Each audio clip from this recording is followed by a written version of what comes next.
Hello everyone, welcome to Chanakya YouTube channel. SSC previous year की series में आज हमारा जो टॉपिक है वो है order and ranking. Order and ranking की अगर हम बात करें तो प्रीवियस ईयर में जो इसकी मार्किंग की अगर हम बात करें तो एक से दो क्वेश्चंस हमें कभी कभी देखने को मिलते हैं। एक से दो नंबर का मतलब है कि क्वेश्चंस का मतलब है कि 2 मार्क्स। अगर एक क्वेश्चन आ रहा है तो 2 मार्क्स आपके आ रहे हैं, और 2 मार्क्स का अगर क्वेश्चन आ रहा है तो वो काफी इंपॉर्टेंट है आपके लिए। अगर एक भी क्वेश्चन अगर हमारे किसी भी टॉपिक से आ रहा है तो वो टॉपिक हमारे लिए इंपॉर्टेंट है, क्योंकि रीजनिंग के अंदर आपके एसएससी के जब क्वेश्चंस पूछे जाएंगे, एसएससी में रीजनिंग के क्वेश्चंस, तो आपके पास एक या दो क्वेश्चंस ही आ रहे होंगे पर्टिकुलर किसी भी टॉपिक से। तो हर टॉपिक हमारे लिए वहां पर इंपॉर्टेंट बनता चला जाता है। जैसे कुछ टॉपिक्स है जिसमें से 2 या 3 क्वेश्चन पूछे जाते हैं, वो हमने शुरू में डिस्कस किया था। तो आज हम ऑर्डर एंड रैंकिंग को डिस्कस करने वाले हैं कि प्रीवियस ईयर में कैसे क्वेश्चंस पूछे गए हैं, क्या क्या पूछा गया है, और हमें उन्हें अप्रोच किस तरीके से करना है।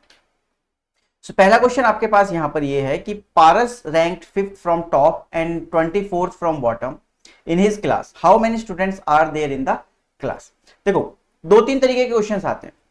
एक तो आएगा कि एक ही पर्सन की पोजीशन आपको दोनों साइड से पता है।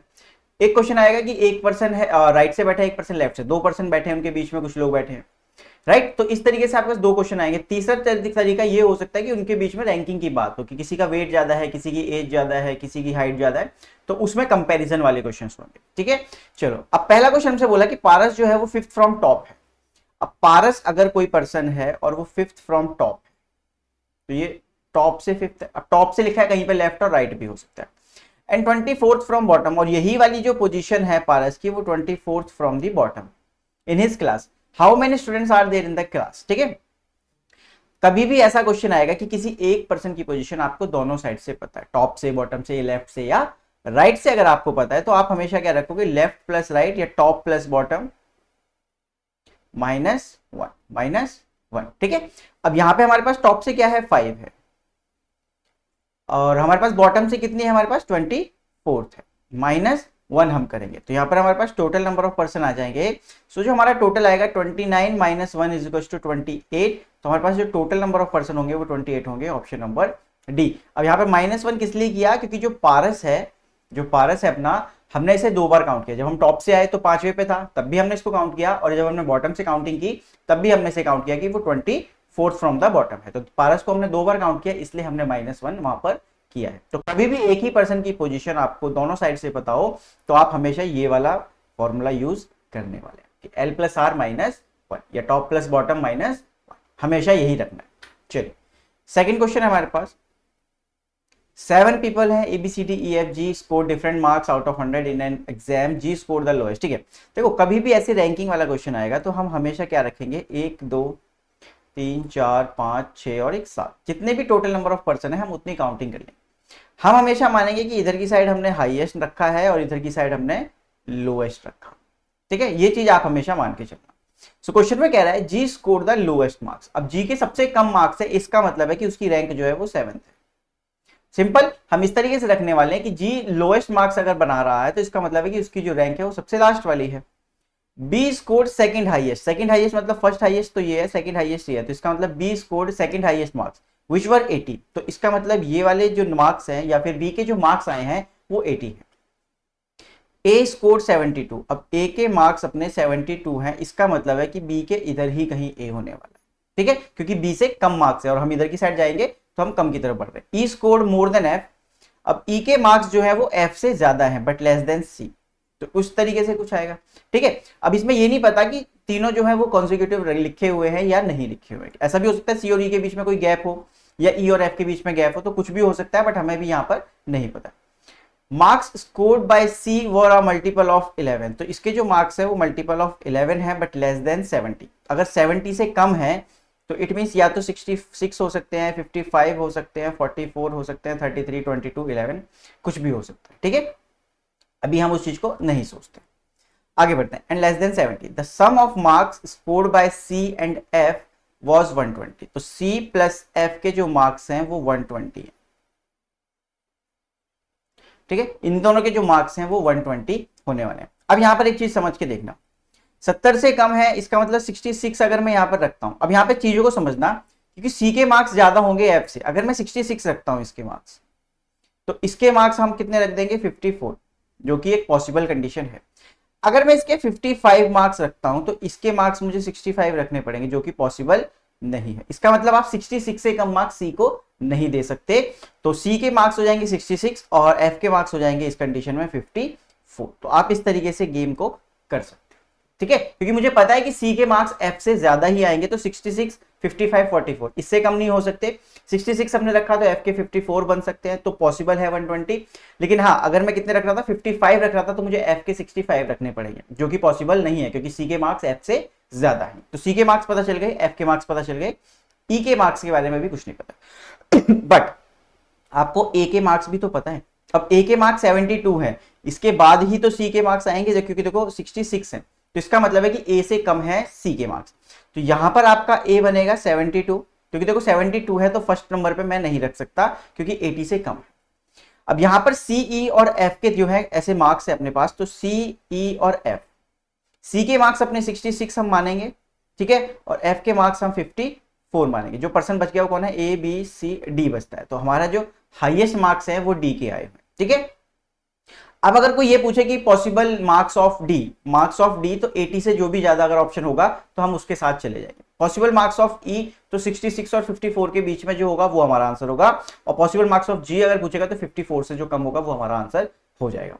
तो यहाँ पर क्वेश्चन क्या पूछा है, what is the score of F. तो एफ का स्कोर क्या है, 54। So option number B 54 is the correct answer, ठीक है। तो इन क्वेश्चंस को आप हमेशा इस तरीके से अप्रोच रखोगे। बाकी आगे भी हम बढ़ेंगे जब, तो बहुत सारे क्वेश्चंस करेंगे जो इसी तरीके से इसी पैटर्न पर आपके रहेंगे। सो आप यहां पर देख सकते हो, यहां पर सीजीएल टीयर 2 में आया था ये क्वेश्चन 2025, जो अभी हुआ था रिसेंटली 20 जनवरी को, ठीक है। तो ये आपका क्वेश्चन अभी टीयर 2 में रिसेंटली आया है, इसलिए मैंने आपके साथ ये डिस्कस भी किया है। चलिए नेक्स्ट क्वेश्चन देखते हैं। Amit ranked 7th from top. अब अमित की जो रैंक है 7th है from the top and 26th from the bottom. अब हमें पता है कि हमें करना क्या है, तो l प्लस आर माइनस 1 करना है। तो 7 प्लस 26 हम करेंगे 33, माइनस 1 अगर हम करते हैं तो 32 हमारा आंसर बिल्कुल सही आ जाएगा, ठीक है। तो ये क्वेश्चन देखो 2023 में कितना इजी क्वेश्चन पूछा गया था टीयर 2 में, और 2025 में कितना टफ क्वेश्चन पूछा गया था। इसका मतलब है कि एसएससी जो है अपना लेवल अप कर रहा है, ठीक है। और इस साल जो है अपना वेंडोर भी चेंज हो गया एसएससी का, टीसीएस से एडीक्यूटी के पास चला गया, तो मे बी पॉसिबिलिटी है कि आपका जो एग्जाम का लेवल है थोड़ा सा अप आएगा, ठीक है। चलिए क्वेश्चन नंबर 4 देखते हैं। There are 4 friends ABCD standing in a straight line but not necessarily in the same order. A and B are ahead of at least one person. एक पर्सन से तो वो आगे हैं। B stand between C and D who does not stand last. देखो ahead का मतलब क्या होता है और behind का मतलब क्या होता है, अब वो समझते हैं। ahead का मतलब या लेफ्ट, ठीक है, इसका मतलब इधर लेफ्ट से अगर आप काउंट कर रहे हो तो आप इधर से काउंट कर रहे हो, ठीक है, मतलब आप लेफ्ट से काउंट करते हो जा रहे हो तो आप ऐसे करके आ रहे हो, ठीक है। और इसको अगर वो बिहाइंड बोल देते तो ये क्या होता है, राइट। बिहाइंड को हम क्या बोल देते हैं, उसके राइट में उतने %, ठीक है। तो अगर अहेड में बोल रहा है तो इसका मतलब है कि वो कह रहा है उसके लेफ्ट में, ठीक है। चलो CD are standing in a straight line not necessarily in the same order. A and B are ahead of at least one person. मतलब एक पर्सन से तो वो इधर है, लेफ्ट में है। इट मीन्स कि 4 लोग हैं। सबसे पहले तो ये समझो 4 लोग हैं। B stand between C and D। अब जो B है वो C और D के बीचों बीच है, बट अब C और D के बारे में कुछ नहीं पता कि C और D कहां पर है, ठीक है। C और D एक्सचेंज मतलब इनकी जो पोजीशन है वो इंटरचेंज भी हो सकती है। D who does not stand last. अब D जो है वो यहां पर नहीं आएगा, 4th पर नहीं आएगा, ये बात हमें पता चल चुकी है। तो अगर मैं D को यहां रखता हूं, ऐसे मान के चलते हैं कि अगर हम D को यहां रखते हैं तो C यहां पे आएगा और B यहां पे आएगा।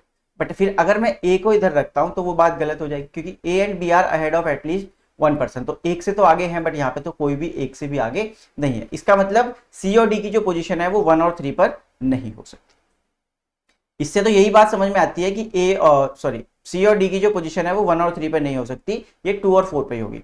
और अगर 2 और 4 पे होगी तो D तो जो है वो लास्ट होगा नहीं, तो यहाँ पर क्या आ जाएगा C, और यहाँ पे क्या आ जाएगा अपना D, और C और D के बीच में है अपने पास B, तो ये हो सकता है। और यहां पर अपने पास A आ सकता है। लेकिन एक चीज और समझो, यहां पर एक चीज और समझना है यहां पर, कि हमें यहां पर जो चीजें नहीं पता है अभी तक। B stand between C and D who does not stand last who stands first. देखो अब हमारे पास जो आंसर आता है वो आता है A, ठीक है। लेकिन इस हिसाब से आपका आंसर A हो जाएगा, वो बिल्कुल ठीक है। लेकिन अब यहां पर प्रैक्टिकली एक चीज और बता देता हूं मैं आपको, यहां पर समझने की कोशिश करना। अगर यहां पर ऐसे कर ले हम, हमें यही तो बताया गया कि सी और डी के बीच में है बी। अब सी और डी के बीच में है तो डी यहाँ पे और सी यहाँ पे रख दूं मैं, और बी को कहीं पे भी रख सकते हैं, बी और ए। मतलब ये चीज क्लियर नहीं थी यहाँ पर कि हमारा क्या होना चाहिए, बट अकॉर्डिंग टू क्वेश्चन जो पहले मैंने बताया उसी तरीके से आपका आंसर जो है वो निकाला जाएगा अगर एसएससी के अंदर कोई क्वेश्चन आता है। बट एक्चुअल में ये कंडीशन बनती है इसकी कि आपको ये नहीं बताया गया, आपको सिर्फ क्या बोला गया है कि B stands between C and D. SSC क्या मानता है, एग्जैक्टली बिटवीन, बिटवीन को मतलब मानता है एसएससी बिल्कुल बीचों बीच है कि एक person and then D. But actual में बिटवीन का जो मतलब होता है उसका मतलब होता है कि उन दोनों के कहीं पर भी बीच में वो हो सकता है। तो एग्जाम के पॉइंट ऑफ व्यू से पहली वाली बात बिल्कुल सही थी, बट अगर एक्चुअल में आप जाओगे तो ये वाली बात इस तरीके से मानी जाती है, ठीक है। बट आपको प्रीवियस वाली ही बात माननी है क्योंकि एग्जाम में उसी तरीके से आपका आंसर जो है वो माना जाए। चलिए क्वेश्चन नंबर नेक्स्ट क्वेश्चन कहता है in a row of people all facing north Prince is fifth from right hand. तो ठीक है, प्रिंस कोई है, प्रिंस है वो फिफ्थ फ्रॉम दी, सॉरी ये तो लेफ्ट हैंड बना दिया, fifth from the left right hand है, तो राइट हैंड इधर से होगा और राइट हैंड पे प्रिंस कहीं पर फिफ्थ पर है, ठीक है। Amit is 15th from right hand, अब अमित भी 15th फ्रॉम राइट हैंड है तो अमित यहां कहीं होगा। चलो Amit is 15th from the right hand, इसका मतलब है कि इनके बीच में कुछ लोग हैं। Amit is exactly between Prince and Aditya, Prince और आदित्य के बिल्कुल बीचों बीच है, तो यहां पर कौन आने वाला है, Amit. Amit is exactly between Prince and Aditya, तो ये अपना अमित था, अमित कर लेते हैं इसको। तो यहाँ पर हमारे पास आदित्य होगा, इसका मतलब क्लियर है ये हमारे पास, अमित अगर बीचों बीच है तो प्रिंस अगर उधर है तो आदित्य इसको इधर ही आना पड़ेगा। If Aditya is 6th from left, अब जो आदित्य की जो पोजीशन है वो 6th फ्रॉम द लेफ्ट है और इन दोनों की जो पोजीशन है वो राइट से पता है हमें, ठीक है। इस तरीके से अब आंसर को अप्रोच करते हैं, कैसे देखते हैं। How many people are there in the row, अब देखो किसी एक पर्सन की पोजीशन मुझे दोनों साइड से पता चल जाए तो मैं निकाल सकता, ठीक है। अब यहां पे समझो अमित की जो पोजीशन है 15th from the right hand मुझे पता है, ये और इन दोनों के बीच में कितने लोग हैं यहाँ पर। अब आप यहाँ पर समझ के देखो इन दोनों के बीच में कितने लोग होंगे, 5 है, तो आपके पास यहाँ पर 9 लोग होंगे या 10 लोग होंगे, ये हमें सबसे पहले निकालना पड़ेगा। तो देखो 6th पोजीशन होगी, 7th 8th 9th 10th 11th 12th 13 14, ठीक है। तो ये लोग होंगे हमारे पास कितने, 1 2 3 4 5 6 7 8 9, हमारे पास कितने लोग हो गए, 9 लोग। अगर 9 लोग अमित और प्रिंस के बीच में है तो 9 ही लोग इधर भी होंगे, राइट, 9 ही लोग इधर भी होने वाले हैं। तो इट मींस कि 6th 7th 8th 9th 10th 11th 12th 13 14, 1 2 3 4 5 6 7 8 9 और फिर ये यहां पर अमित आएगा। तो अब अमित की जो पोजीशन है राइट से पता है 15th है, अगर आप लेफ्ट से जाओगे तो 6th पे तो आदित्य था, 7th 8th 9th 10th 11th 12th 13 14 15 16, तो अमित की जो पोजीशन हो गई वो क्या हो गई, 16th फ्रॉम द लेफ्ट हो गई, 16th फ्रॉम द लेफ्ट हो गई। तो अब अमित की जो पोजीशन है वो मुझे दोनों साइड से पता है, लेफ्ट से भी पता है और राइट से भी पता है। तो जब मुझे ये चीज पता होगी तो मैं क्या करूंगा, L प्लस आर माइनस 1, तो 15 plus 16 minus 1 is equals to 30। So total number of person in the row कितना हो जाएगा हमारा, 30। Option number C, option number C 30 is the correct answer.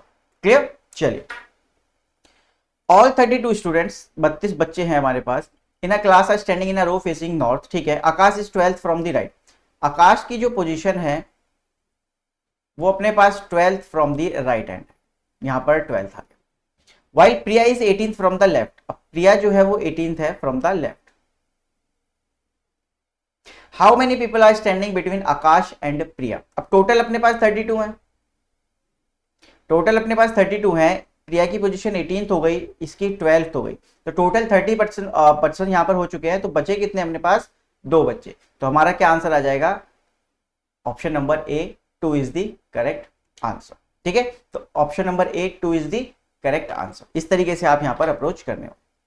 Question number 7 है हमारे पास, ये कह रहा है कि Rohit is ranked 18th from the top, कोई रोहित है जिसकी पोजीशन है अपने पास 18th फ्रॉम द टॉप।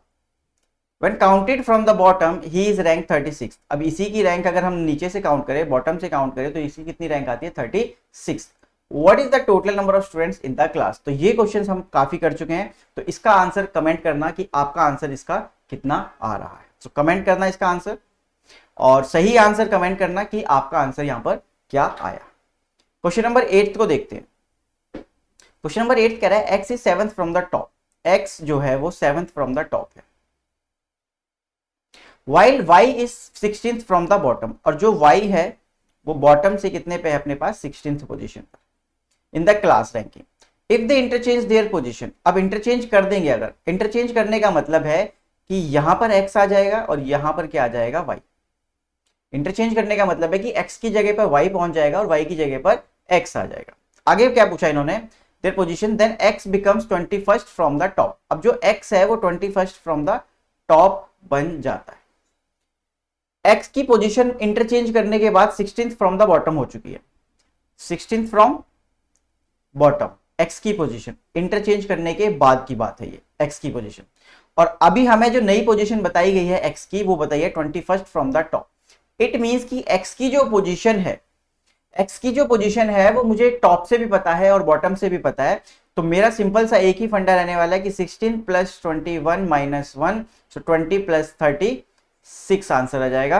यहाँ पे तो 36 अपने पास। अच्छा, y की पोजीशन पूछिए, y की पोजीशन, ठीक है। तो टोटल नंबर ऑफ पर्सन हमारे पास कितने हो गए, 36। इससे हमने क्या निकाला, टोटल नंबर ऑफ पर्सन हमारे पास 36 हो चुके हैं। अब y की पोजीशन मैं टॉप से पता है कि 7th है। y की पोजीशन इंटरचेंज करने के बाद x की जगह पे बैठ गया वो, तो इसका मतलब है कि जो y की पोजीशन है वो 7th फ्रॉम द टॉप है। अब हमें क्या निकालना है, y की पोजीशन फ्रॉम द बॉटम। तो अब मुझे टोटल पता है 36, तो total is equals to L plus R या टॉप प्लस बॉटम, तो टॉप प्लस बॉटम माइनस 1 आप यहां पर करोगे तो 7 माइनस 1 6 हो जाएगा। तो 6 plus B is equals to 36, 6 plus B is equals to 36, तो b इज इक्वल्स टू आपका कितना हो जाएगा, 30। So answer is 30th from the bottom. तो इंटरचेंज करने के बाद जो y की पोजीशन है वो 30th फ्रॉम द बॉटम बन गई। अब इसमें क्या करना पड़ा, पहले हमें टोटल निकालने पड़े एंड देन उसके बाद हम y की तरफ गए। हम टोटल कहां से निकाल पाए, x की वजह से, क्योंकि x की जो पोजीशन थी हमें लेफ्ट और सॉरी टॉप और बॉटम दोनों साइड से पता थी। तो अगर एक पर्सन की पोजीशन मुझे दोनों साइड से पता है तो L प्लस आर माइनस 1 का फॉर्मूला हम यूज करने वाले हैं, और उसके बाद हमने निकाला कि y की पोजीशन फ्रॉम द बॉटम क्या हो सकती है। ठीक है, चलिए अब यहां पर अपने पास है all 20 students in a class are standing in a straight line facing north. Neha is 10th from right. Neha जो है वो 10th से राइट है, मतलब राइट से 10th है। वाइल नालिन, कोई नालिन है अपने पास, वो 12th फ्रॉम द लेफ्ट है। ठीक है, how many people stand between Neha and Nalin. देखो अब एक चीज समझना है, यहाँ पे टोटल कितने हैं 20, और इन दोनों का सम ही हो रहा है अपने पास 22, तो राइट। तो कभी भी ऐसी कंडीशन बने कि जो सम है लेफ्ट प्लस राइट वो टोटल से ज्यादा बनेगा, तो इसका मतलब है यहां पर कि मिनिमम की कंडीशन बनेगी। अब दो कंडीशंस होती हैं, एक होती है मैक्सिमम। जब हम मैक्सिमम की कंडीशन निकालते हैं तो left plus right plus mid करते हैं। इसमें हमेशा क्या रहता है, आपका जो लेफ्ट प्लस राइट रहता है वो टोटल से हमेशा कम रहता है। टोटल हमेशा ज्यादा रहेगा लेफ्ट प्लस राइट से, क्योंकि आपके पास है पर्सन नंबर ज्यादा है। अब जैसे इसमें क्या है, टोटल कितने हैं 20 हैं, तो टोटल अगर 20 है तो ये मिनिमम का केस है। इसमें क्या होता है, L plus R minus mid minus 2। इस कंडीशन में आपके पास हमेशा जो है वो टोटल कम रहेगा L प्लस आर से। तो इसका मतलब कि L प्लस आर अगर कभी भी बड़ा आ रहा है तो हम हमेशा ये वाला यूज करने वाले हैं फॉर्मूला। इससे पहले भी एक क्वेश्चन आया था जिसमें L प्लस आर जो है वो कम था टोटल से, और अगर टोटल ज्यादा है हमारे पास, टोटल नंबर ऑफ पर्सन, तो हम L plus R plus mid वाला फॉर्मूला वहां पर यूज करेंगे। तो ये मैक्सिमम निकालने के लिए होता है और ये मिनिमम निकालने के लिए होता है। तो हमारे पास यहाँ पे टोटल जो है वो कम है, इसलिए हम क्या करेंगे, मिनिमम का केस यूज करने वाले हैं। तो L प्लस आर मतलब 12 प्लस 10। अब मिड में हमें पता नहीं है कि कितने हैं, क्योंकि how many person stand between Neha and Nalin, तो हमें बीच वाले ही निकालने हैं। तो माइनस मिड माइनस 2 कर देंगे और टोटल अपने पास है 20, राइट। तो ये क्या हो गया 22, और 22 में से अगर 2 को हम माइनस कर दें, अगर 22 में से हम 2 को माइनस कर दें तो 20 बचता है। तो इनके बीच में कोई भी यहां पर पर्सन बैठा हुआ नहीं होगा, ऐसा कुछ निकल के आ रहा है। बट यहां पर कुछ गड़बड़ है, एक बार ट्राई करते हैं, रुको, कुछ गड़बड़ की है या फिर टाइपिंग में कुछ एरर है, एक बार ट्राई कर लेते हैं। क्योंकि देखो अगर मैं करता हूं 12 और 10 तो ये तो 22 होते हैं, 22 में से 2 गया 20, और टोटल भी हमारे पास 20 है। तो एक बार ट्राई कर लेते हैं, क्योंकि आ तो 0 ही रहा है, लेकिन अगर 12 है, चलो एक बार ट्राई करते हैं। टोटल ही 12 लोग हो सकते हैं, ये मैक्सिमम हो सकता है बात। 1 2 3 4 5 6 7 8 9 10 11 12। प्रैक्टिकली एक बार देखते हैं। नाल is 12th from the left, तो ये यहां पर होने वाले हैं, ठीक है। और अच्छा टोटल तो 20% है ना, तो 20 बनाने पड़ेंगे हमें, रुको।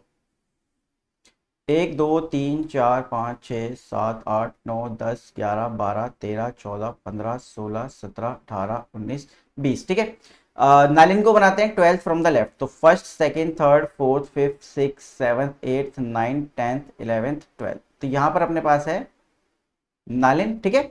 और जो अपना 10th फ्रॉम द राइट कौन है, नेहा है। First second third fourth fifth six seventh eighth ninth 10th, तो नेहा यहाँ पर आ जाएगी। तो हमारे पास कितने आए, 0, जो कि हमारे फॉर्मूले से भी आंसर आ रहा था, ठीक है। क्रॉस चेक करने के लिए मैंने प्रैक्टिकल किया। तो कभी भी आप अगर निकालोगे मैक्सिमम, तो आप क्या करोगे, L plus R plus mid कर देना। और कभी भी अगर मिनिमम निकालना है, तो आप क्या करोगे, L plus R minus mid minus 2 करोगे, ठीक है। तो अब टोटल अगर हमारे पास L प्लस आर से ज्यादा है, तो इट मीन मैक्सिमम का केस है। और अगर हमारे पास L प्लस आर टोटल से ज्यादा है, तो मिनिमम का केस है। इस चीज को हमेशा ध्यान में रखना।